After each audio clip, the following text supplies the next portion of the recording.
इन दिमागी नक्सलियों को पहचानना होगा, इन दिमागी नक्सलियों को आइसोलेट करना होगा और राष्ट्र को विकसित राष्ट्र बनाने की मुख्य धारा की ओर देश की युवा पीढ़ी को जोड़ना होगा। मेरे प्यारे देशवासियों, सुरक्षित भारत बनाना हम सबका दायित्व है।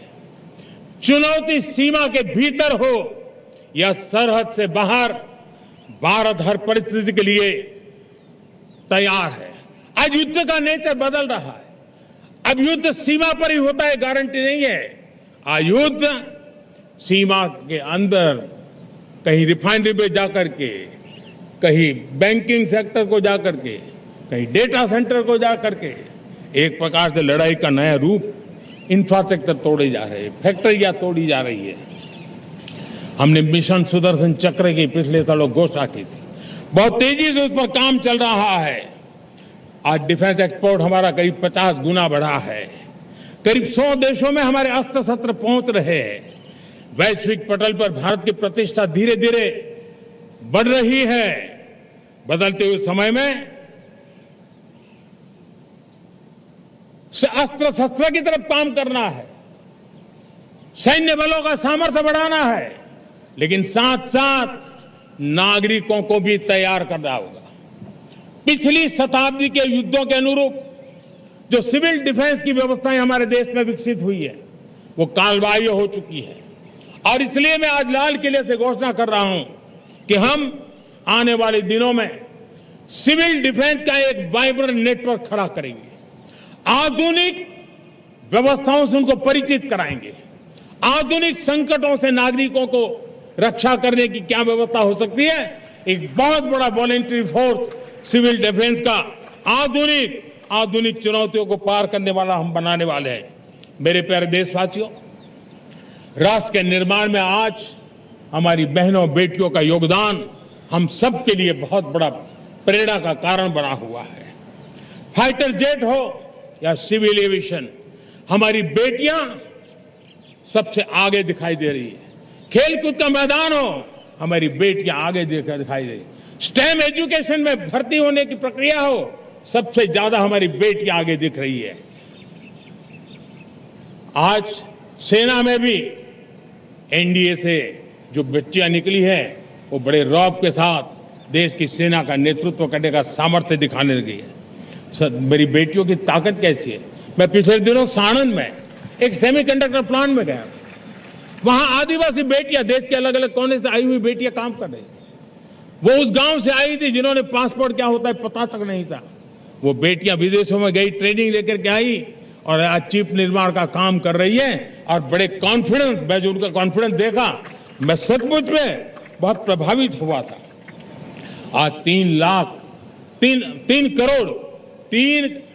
3 करोड़ बहनों को हमने लखपति दीदी बनाने का लक्ष्य तय किया था, उसको पार कर लिया था। अब हम 6 करोड़ लखपति दीदी बनाने के लक्ष्य को लेकर के आगे बढ़ रहे हैं। 3 करोड़ नई लखपति दीदी बनना मतलब ग्रामीण अर्थव्यवस्था में बहुत बड़ा बदलाव मातृशक्ति के द्वारा आने वाला है। मेरे प्यारे देशवासियों, आज पंचायतों में, नगर पालिका में, महानगर पालिका में बहुत बड़ी मात्रा में हमारी महिलाएं जनप्रतिनिधि बनकर के देश का मार्गदर्शन कर रही है, समस्याओं का समाधान कर रही है, बहुत ही सक्षम नेतृत्व दे रही है। और इसी को ध्यान में रखते हुए हमने पार्लियामेंट में नारी शक्ति वंदन अधिनियम पारित किया था, लेकिन किसी न किसी कारण से राजनीति के अखाड़े में पिछले 40 साल से ये सपना हमेशा राजनीतिक अखाड़े का शिकार हो गया है। मैं देश के सभी राजनीतिक दलों से आज लाल किले की प्राचीर से तिरंगे झंडे की छाया में खड़े होकर के प्रार्थना करता हूं, आग्रह करता हूं, आइए उन महिलाओं के सामर्थ्य के पुजारी बनिए, उन महिलाओं के सम्मान में आगे आइए और जल्द से जल्द हमारी माताओं बहनों को 33% विधानसभा और लोकसभा में उनको प्रतिनिधित्व मिले, वे भारत की नीति घड़तर के अंदर अपना योगदान दे। समय की मांग है, और मैं सभी राजनीतिक दलों से फिर से आग्रह करता हूं, आइए महिला आरक्षण लागू करके महिला सम्मान में आप भी जुड़िए, आप भी यश लीजिए, आप भी क्रेडिट लीजिए, लेकिन मेरी माताओं बहनों को हक दीजिए। मेरे प्यारे देशवासियों, विकसित भारत का संकल्प तभी पूरा होगा जब विकास अंतिम व्यक्ति तक पहुंचेगा। 2014 से पहले सिर्फ 25 करोड़ लोगों के पास सोशल सिक्योरिटी का कवर था, सिर्फ 25 करोड़ के पास। साथियों, पिछले 5-7 दशक में सिर्फ 25 करोड़, हमने एक दशक के भीतर भीतर 100 करोड़ देशवासियों को सोशल सिक्योरिटी का कवच दिया है। आयुष्मान भारत योजना से 70 साल की उम्र के बुजुर्गों से भी आज 5 लाख रुपए तक मुफ्त दवाई की व्यवस्था हो रही है। करोड़ों करोड़ों परिवारों को इसके कारण बहुत बड़ी सुविधा मिली है। और इस आयुष्मान कार्ड के कारण 2 लाख करोड़ रुपया जो दवाई और ऑपरेशन के पीछे खर्च होना था, वो मेरे परिवारों के बच्चे हैं। वो गरीब परिवार है, वो मध्यम वर्ग के परिवार है, उनको इतनी बड़ी। मेरे प्यारे देशवासियों, आज मुझे एक काम के लिए आपकी मदद चाहिए। मैं आप सबसे एक मदद मांग रहा। सभी नौजवानों से मैं चाहता हूं कि आप इसका नेतृत्व करिए। आपका 1 या 2 घंटे देश को बहुत बड़ी शक्ति देने वाले हैं। आपको लगेगा 1-2 घंटे में मैं देश की क्या शक्ति, मैं बताता हूं, आप बहुत बड़ी शक्ति बनने वाले हैं। और इसलिए हर घर में वातावरण बने। इन दिनों देश में जनगणना का काम हो रहा है, सेंसस का काम हो रहा है, गिनती चल रही है। और गिनती सिर्फ आंकड़ों से बात बनती नहीं है, उसकी बारीकियों से नीतियां बनती हैं, योजनाएं बनती हैं।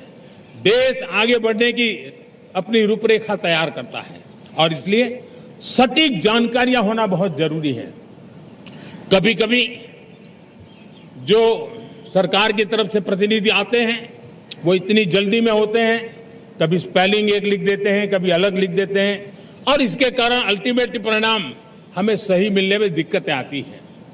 अब जब टेक्नोलॉजी अवेलेबल है और इस बार निर्णय किया है, आप स्वयं भी जनगणना में अपनी जानकारियां अपने मोबाइल फोन से भर करके दे सकते हैं।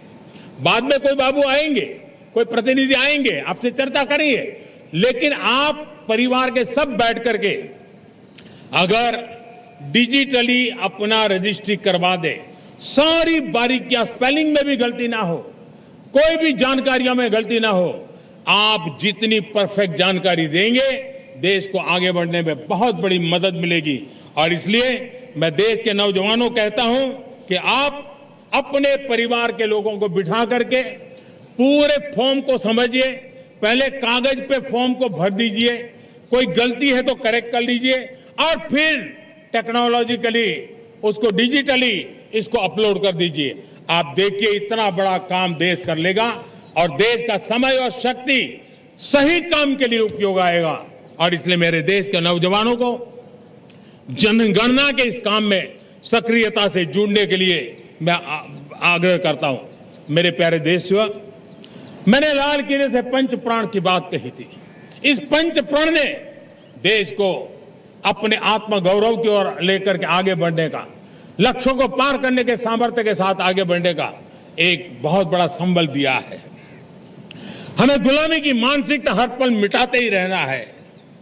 जिस भारत का सपना नेताजी सुभाष चंद्र बोस ने देखा था, बाबा साहब आंबेडकर ने देखा था, पंडित नेहरू ने देखा था, सरदार पटेल, भगत सिंह, सुखदेव राजगुरु ने देखा था, डॉक्टर श्यामा प्रसाद मुखर्जी ने देखा था, भगवान बिरसा मुंडा ने देखा था, ज्योतिबा फुले ने देखा था, उन सब से प्रेरणा लेकर के हम आगे बढ़े। इस संकल्प को हम दोहराए, स्वयं से ऊपर राष्ट्र का हित हो, स्वयं से ऊपर राष्ट्र का हित हो और कर्तव्य ही हमारी पहचान हो। मैं सभी देशवासियों से कहूंगा, समय हमारा है। मैं सभी देशवासियों से कहूंगा, समय हमारा है, अवसर हमारा है, संकल्प हमारा है। आइए सपनों को संकल्प बनाए, संकल्प को सामर्थ्य बनाए और सामर्थ्य को सफलता में बदल के रहें। आइए हर कदम को विकास का कदम बनाएं, कदम से कदम मिलाएं, मन से मन मिलाएं, लक्ष्य से जुड़े रहे। एक दीप से जले दीप हजारों, आओ मिलकर विकसित भारत बनाएं। इसी एक भावना के साथ इस मंगल पर्व पर आप सबको अनेक अनेक शुभकामनाएं। मेरे साथ बोलिए, भारत माता की, भारत माता की, भारत माता की, वंदे वंदे वंदे। बहुत बहुत धन्यवाद।